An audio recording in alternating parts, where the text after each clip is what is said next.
Hey everybody, how are you? Not exactly sure why we have that little black space there.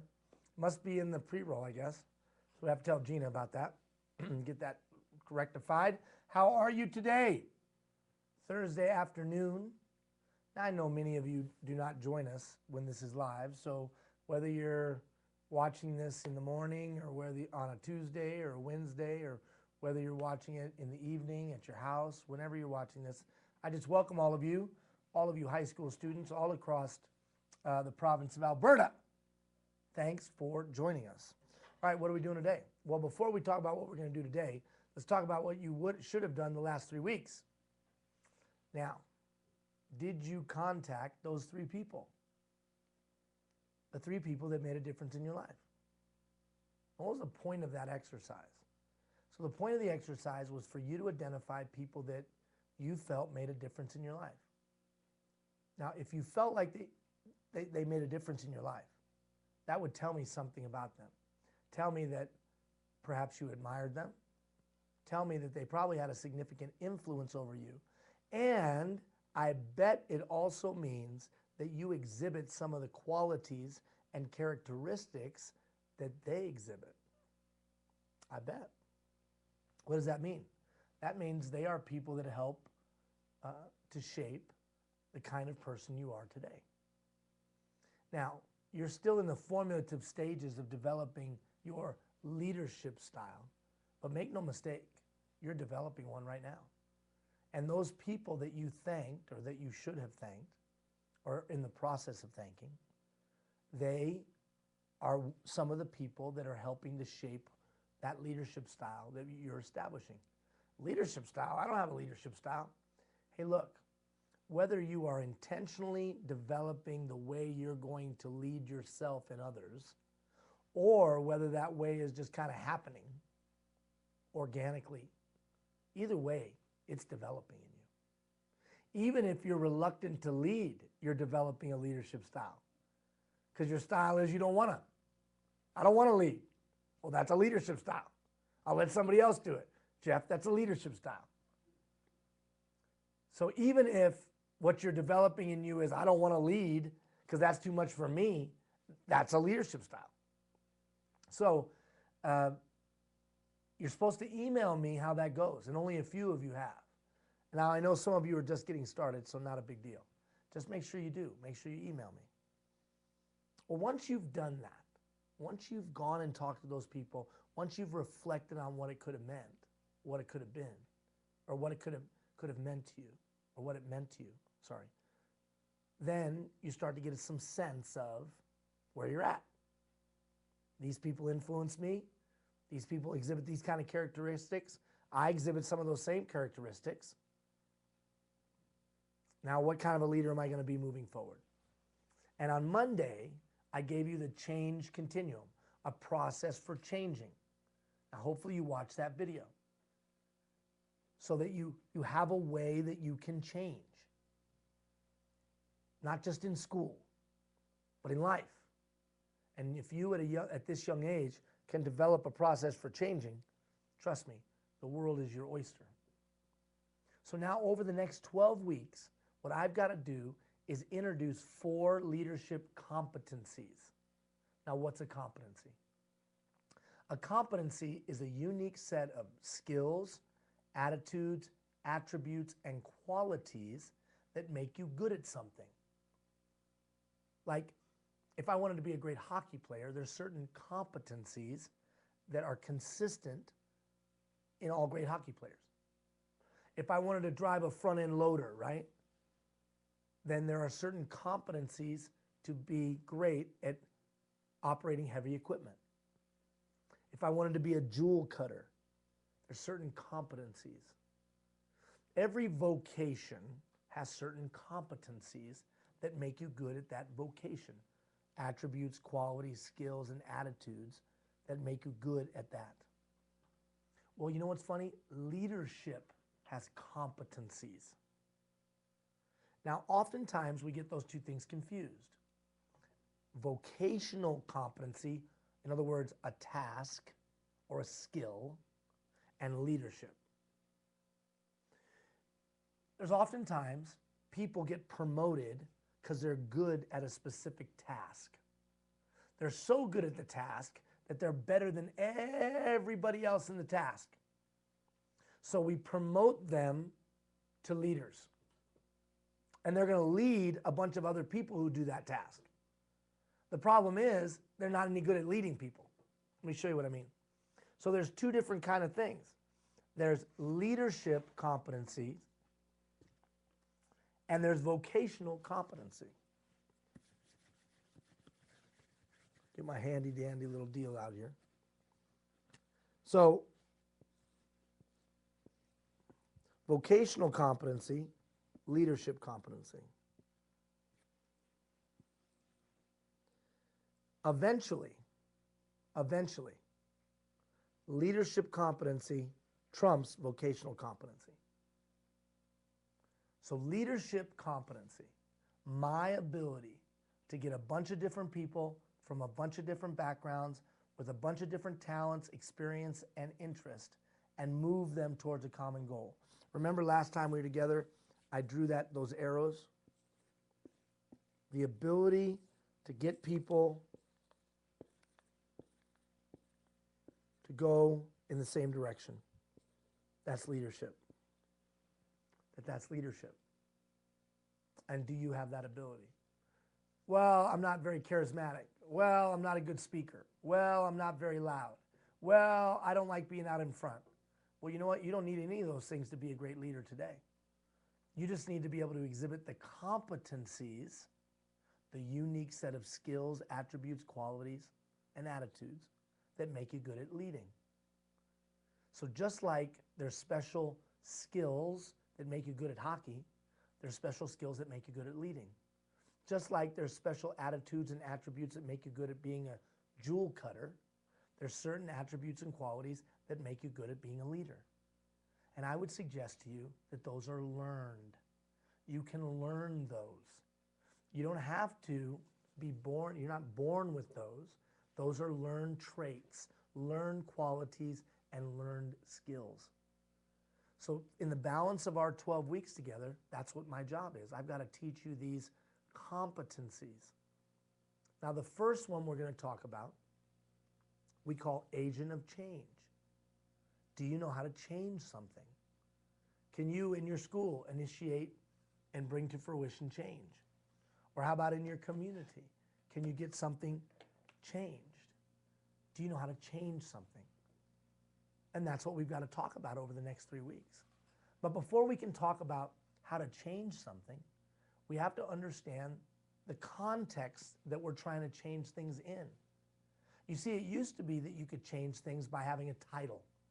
You're the boss. And the boss would walk in and say, hey, look, this is what we're doing. We're changing. Or maybe you had some kind of authority. You're the captain of the team or the captain of the dance troupe. And you could tell everybody what to do because you had a title and you had authority. Well, you know, those days are gone, man. Young people don't respond to titles or authority, not as much as they did in the past when I was a kid. You know, what was that, 10 years ago when I was a kid? That's not true. Anyways, now there's something else. You can't just have a title. It's not enough. Today, you got to get people's permission to lead them. Just because you're the president of the club doesn't mean everybody in the club does what you say. Or just because you're on the executive committee of your group doesn't mean everybody's going to do what you say. There's something else. That something else is called influence. You see, you won't do anything unless you trust the people who are doing it. You won't give your time to something, your talent to something, your money, your treasure to something, unless you are influenced by people you trust to do it. Or you mean peer pressure? Well, I guess that's a version of what I'm talking about. Isn't it funny that people can get, kids can get other kids, young people can get other young people to do negative things that might destroy them through this thing called influence or peer pressure, influence. Well, what if you could exert the same kind of influence in a positive sense. Influence that comes from trusting relationships. So the agent of change, today's leader, understands, demonstrates, and exerts influence by building trusting relationships to act as a catalyst for change. Now, what does that mean? That means that if you're smart today, you understand that if I have a whole bunch of trusting relationships around me, I can probably get something done. If I have trusting relationships with my peers, if I have trusting relationships with adults, both in and out of my school, if I have trusting relationships with people in the community, I can probably get something done. The question is, how do I build those trusting relationships? I'm just some 15-year-old kid, 17-year-old kid, 14-year-old kid, 18-year-old kid. How can I build those trusting relationships? Well, that's what we're going to talk about today. So if you want to go change something, then understand how times have changed. And just because you have a title doesn't mean someone's going to do something. They're going to do something because they trust you. They're going to do something because they're influenced by you, positive or negative. All right, let's take a look at society. Think about when you buy something. When you buy something today, you look for 5 stars or 5 smiley faces online. Or you read about it on Facebook or in a blog or whatever.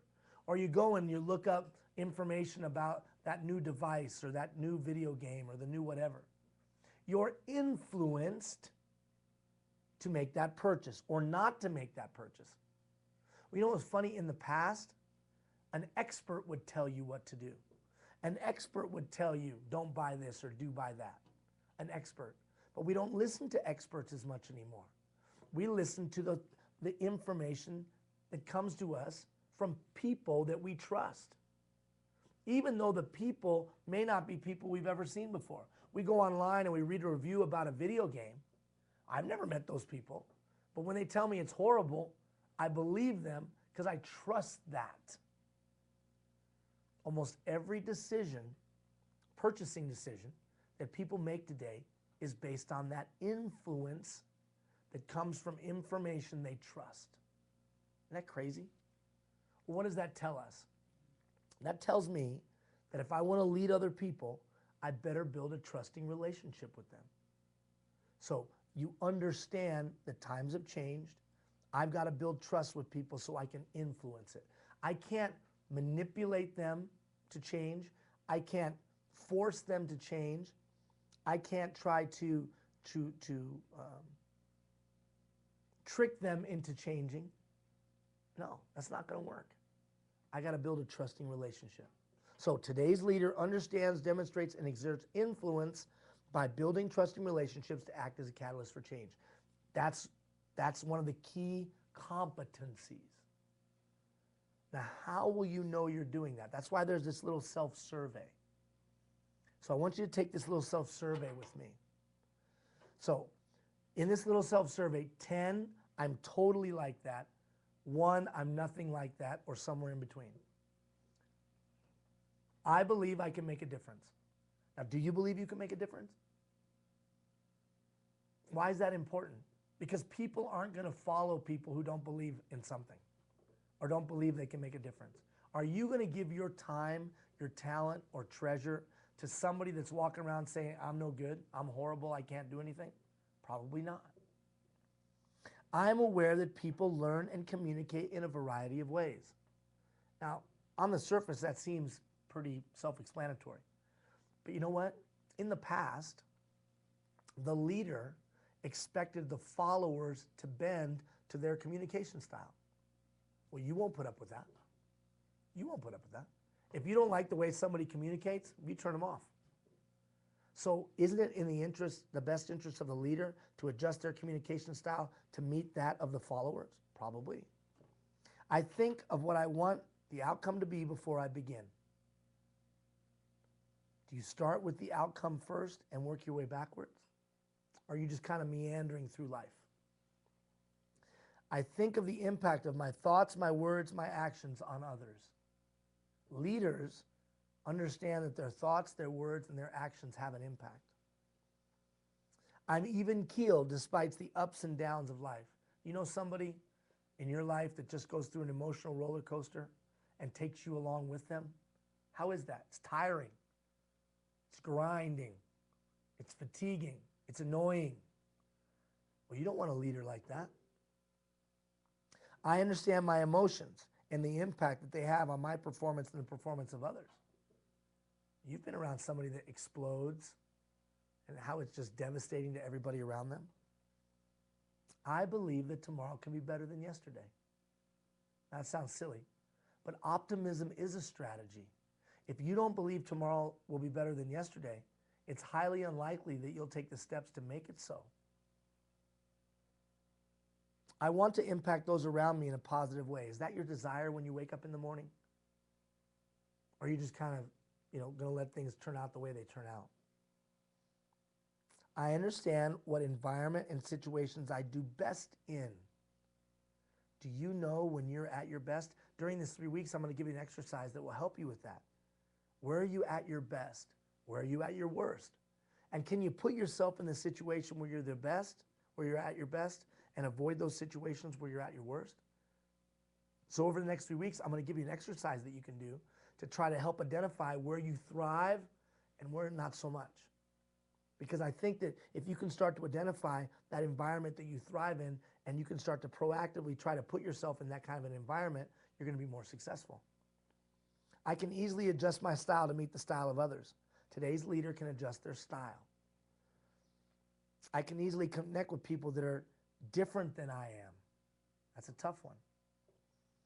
I listen effectively. I avoid judging people. All right, so 1, totally not like that. 10, I'm totally like that. Okay, turn the page.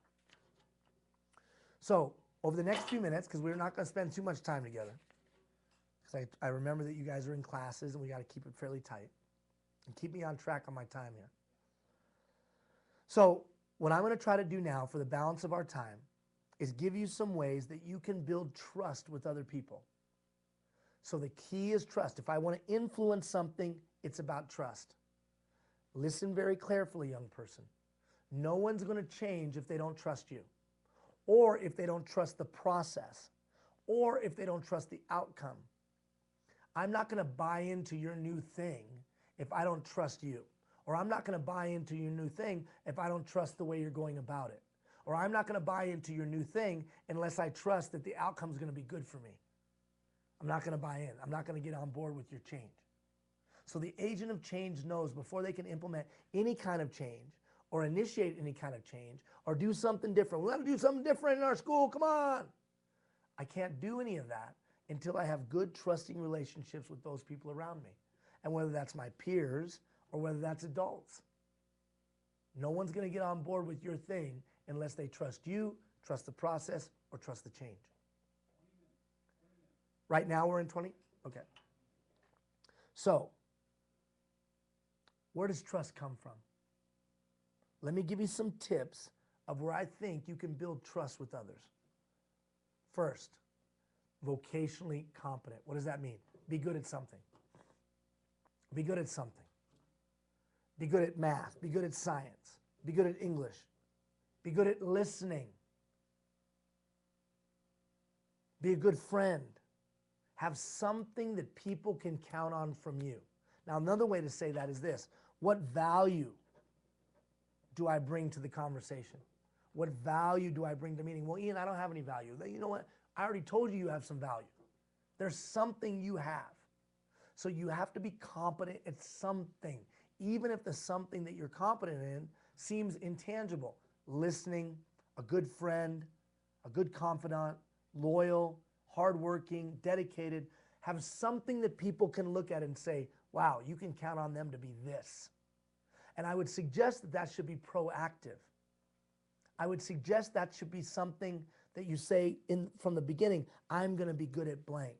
Now, it could be academic, it could be athletic, it could be intangible, as I've mentioned, but what are you good at? And that's why I had you write those things down last time. Secondly, open communication. Now, I'm not saying you have to be a good talker, because communication is more than just talking. but I do have to be good at communicating. Now, what does that mean? Well, the first step is understanding that there's 4 different styles of communicating. And if I can get good at adjusting my style to meet your style, I'm more likely to build a trusting relationship with you. 4 styles of communicating. First, there's the fact-based communicator. Like some of your friends, they are fact-based communicators. They communicate sequentially. They like a step and a step and a step and a step. And if it isn't all laid out like that, it drives them crazy. Or they like communicating in more numbers and linearly, factually, if you will. Those are the fact-based communicators. Maybe that's you. Then there's the emotion-based communicator.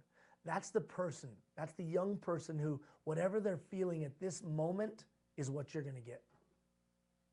Then there's the values-based communicator. What does that mean? Well, values is a funny thing. What I mean by values is this: the unique way you run your life. Each one of us has values. And I'm not talking about religion or morals. I'm talking about each one of us has a way we run our lives. As the values that we've set up. And we got them from our parents, we got them from our peers, we got them from wherever. Well, if I understand your values, I understand where you're coming from, I probably have a better shot at communicating with you. And then finally, the belief-based communicator. What does that mean? Well, you ever had a friend that you showed all the facts, you told them the whole story, and then they looked at you and said this: yeah, that's great, but let me tell you what I believe. What they believe to be true is what they operate off of in their communication. Now, why does any of this matter?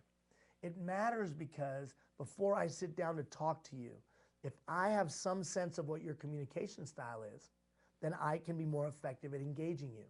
An example, you got a fact-based communicator. They want things linearly. They want it laid out sequentially. They want to know the numbers. They want to know the facts. And then you have an emotion-based communicator. So the fact-based communicator goes to an event. The emotion-based communicator goes to the same event. You talk to both of them afterwards. How was the event? The emotion-based communicator's like, oh, it felt so good. I was so inspired. The fact-based communicator. Well, it was good. There was 50 people there, and it lasted for an hour and a half, and he made 3 really good points. Do you think the 2 of them will miss each other? So the fact-based communicator, it lasted this long, there were this many people, 3 really good points. The emotion-based communicator, it felt really good, I left very inspired. They both attended the same event. If I can better understand how to adjust my communication to meet the fact-based, or if I can better understand how to adjust my communication to meet the emotion-based, I'm going to be more likely to build a trusting relationship with them. So what's the key to understanding a communication style? Listening. Are you a good listener? Now, I use this phrase. It sounds a little morbid, but I don't mean it to. You got to listen like people are going to die at midnight. You got to really listen to people. And what does that mean? That means I give you my full attention. That means I look you in the eye, if that's appropriate, culturally appropriate. That means I listen with my heart, I listen with my ears, I listen with my eyes, I listen to what somebody's saying. You see, young person, there's nothing more powerful than a person feeling understood. If you and I were meeting, and you got the sense that I really understood you, you would get up out of the meeting and walk away and you'd say, wow, I really think he understands who I am and what I'm about. What does that mean? You'd be more likely to trust me. What's the first step in building that understanding? Listening. So will you listen? Will you take the challenge for the next 7 days and listen to people? Starting on Monday, will you listen to people? Set down your text, sit down the social media, the Tumblr, the Vine, the Snapchat, set up and just listen to people. With your eyes and your ears and your heart, your intuition. Now here's an assignment. Here's an assignment for you. I want you to do a formal listening exercise. A formal listening exercise. I want you to send out a survey to the people around you. I want you to send out that survey to some adults and some of your peers. And that survey is going to have 3 questions. What am I doing right? What could I do better? Suggestions for my improvement. And what is the #1 class in the school of life you think I should take? So let me review. What am I doing right? What could I do better? Suggestions for my improvement. What is the #1 class in the school of life you think I should take? Now, what's the point of me asking you to do that? Well, they say that feedback is the breakfast of champions. They say that if you could glean some information from others about your performance, that would help you. That's why athletes have game film. That's why they record everything, so they can show it later and say, here's how you're doing, here's how you can get better. Well, this exercise is like game film. You're reaching out to those around you and you're saying, tell me, how am I doing? Give me some feedback. Now, how would you go about doing this? Well, if you're technology savvy, you could go into Google Apps and create a little survey and email that out to people, and they could respond anonymously.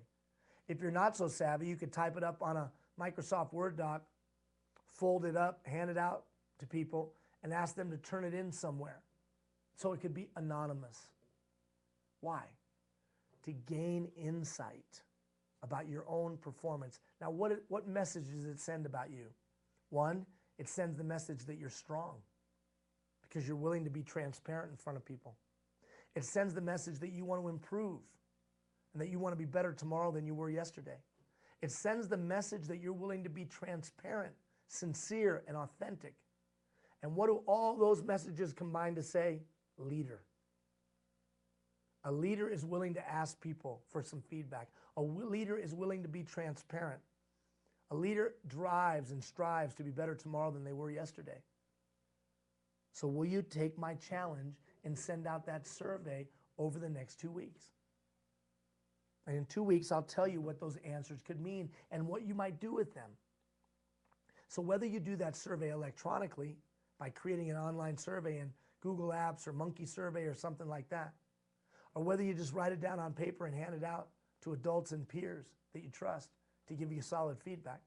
Either way, imagine if the people that you handed that to gave you feedback and then you did something with it. They actually saw you working on those things over the next 90 days. You think they trust you more? I think they would. You think they would respect you more? Probably. They wouldn't have the guts to do that. Leaders do things that others are unwilling to. But Ian, I'm shy. I'm afraid of what they're going to say. Don't be afraid. I'll talk you through it. But by getting that information, you take a bold step towards leadership. And then we'll talk through what you can do with that information to improve yourself and improve your situation and improve those around you. So I'm giving you 2 listening exercises. One is tangible, that's survey. One is intangible. Focus on people when they talk. Don't let your mind drift. Focus. Listen with your eyes, with your ears, and with your heart. Trust comes from clarity of outcome. Now, what does that mean? Do you understand and do you know how to talk outcome or impact? So let me break that down for you. Let's say you wanted to build a skate park. And that was your thing, man. You want to build a skate park in town for all of the young people like you. Want to build a skate park. You're more likely to get people to want to get on board with your skate park if you can explain the outcome. What does that mean? If you can explain the result of the skate park and its impact. By having the skate park, we'll have more kids in a safe place. By having a skate park, we'll have more young people involved in a positive activity than we would without. Well, what's the impact of that? So what? If that's the outcome, what's the impact? Well, less crime. You see, the majority of youth crime happens between 3 and 8. And if we can give kids positive things to do, the impact of that would be less crime. And what's the impact of that? Less money. It costs less. We save the community money. The skate park will save the community money. It's also a science, it also has been proven statistically that positive recreational opportunities increase the graduation rate. So the skate park could actually help increase the graduation rate. But you as a young person, can you speak that language? Now, in the coming days, I'll teach you about how to speak that language. Outcome, impact. But make no mistake, if you can't explain to somebody the value, write that word down, the value of what you're trying to do, why would they want to do it? If you can't explain why it's important or could make a difference, why would they put any time or talent or treasure into your thing? It's not just enough to stand up and say, hey, we want a skate park because that'd be really cool. That's not enough. You've got to be able to explain the outcome. By having the skate park, more kids will be able to do blank, and the impact, and that will result in this, this, and this. Now, I'll delve into that more in the coming days, but make no mistake, outcome impact is very important. Trust comes from a high emotional IQ. And what does that mean? If you are on a roller coaster of emotion, no one's going to trust you. If you one day are really, really excited and the next day are really, really depressed, no one's going to trust you. I didn't say they're not going to like you. They might like you, but they're probably not going to want to give you their time, talent, and treasure, nor are they going to give you permission to lead them. So what can you do with that? Well, here's what I always say. When you feel yourself getting super emotional, is there a way that you can disengage the clutch? In other words, is there a way that you can stop the elevator as it starts to rise? And say to yourself, what's the best thing for me to think, say, or do right now that would help me towards my goals? What's the best thing for me to say, do, or think right now to help me towards my goals? And then choose that. That's a high emotional IQ. And again, that's something that we'll tap into in the next couple weeks through a video that I'll send you. But if you're on a roller coaster of emotion, no one's gonna trust you to lead them. So you can't exert any influence. Remember, the agent of change understands that all change comes from trust. If I don't trust you, I ain't changing. If I don't trust the process, I'm not changing. And if I don't trust the outcome, I'm not changing. So we've got to know how to build trust first before we can change anything. And then finally, you got to be relatable, likable, and you got to love what you do. You got to get along with people. If you don't get along with people, no one's going to trust you. I didn't say you had to be everybody's buddy or everybody's friend, but you at least got to get along with kids who aren't like you. You've got to be accepting of young people who don't go where you go, eat what you eat, sing what you sing, or music you listen to, and do what you do. The more relatable you are, the more likely it is you are to succeed in changing something. Now, here's what's funny. Listening and adjusting your communication style will lend to you being more relatable. You bringing something of value to the people around you regularly will lend to you being more relatable and more likable. You taking feedback from others and working on it regularly will make you more relatable and likable. You keeping more of an even keel than an emotional roller coaster will make you more relatable and likable. Isn't it funny that all of those things make you more relatable and likable? Now again, I'm not saying you've got to be everybody's best pal. I'm not saying that. But you do have to be able to relate to people, and you do have to be likable. Now, all of these things that I've introduced to you, we will unpack in the coming weeks, along with some other things. I'm going to give you a video on communication that you can talk with your group about how to be a more effective communicator. And then we'll unpack these as well. But here's the bottom line. The bottom line is, if you want to change something, if you want to be an agent of change, if that stirs in your heart when I say those words, then it all starts with trust. And do you have a way to build trust with those around you? Your assignment, starting on Monday, send out that survey. I'll send you an email reminder accordingly. And then, in addition, an intangible assignment, start really listening to people. All right, good to check in with you. We're done for now. We'll be back with you in the coming days. Take care, everybody.